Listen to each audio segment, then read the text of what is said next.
Ngayong pumasok na ang panahon ng tag-init, patuloy ang pagbaba ng level ng tubig sa ilang dam sa Luzon.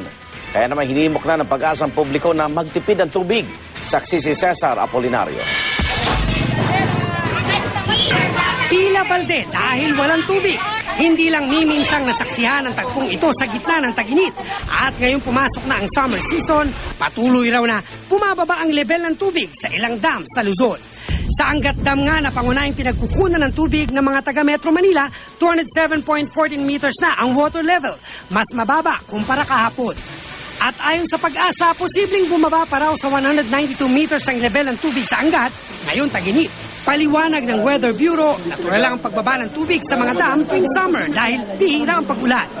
Pero paalala ng Pag-asa, importante pa rin magtipid lalo't pabago-bago ang panahon at pwedeng humaba pa ang tag-init.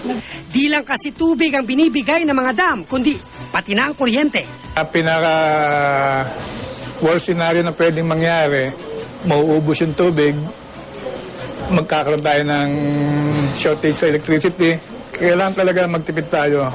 Kaya naman dapat daw tularan ang mga gaya ni Aling Rosalie na binabawasan ang konsumo ngayon sa tubig.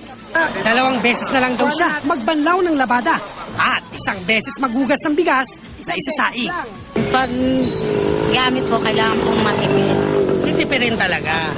Eh yung iba raw dito hindi raw naliligo? Totoo ba yun? Opo. Mga ilang araw na hindi naliligo. Ilang araw na hindi naliligo yun? 3 po. 3. So sa loob ng isang linggo, 2 beses lang o 3 beses Opo. lang. Kahit ang pinagkukunan nila ng tubig, sinisigurong walang nasasayang tuwing may mag-iigip. Kasi po ano po yung mga nasayang din po yung mga tubig pag natatapon. Paano yun? Pag may bata na nag-iigip tapos tumatapon ng tubig, ano ginagawa niyo?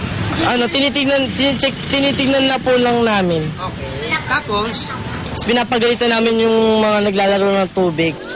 payo pa ng Pag-asa, bukod sa pagtitipid, importante ring walang leak o tagas sa mga tubo nang di nasasayang ang tubig. Cesar Apolinario ang inyong saksi.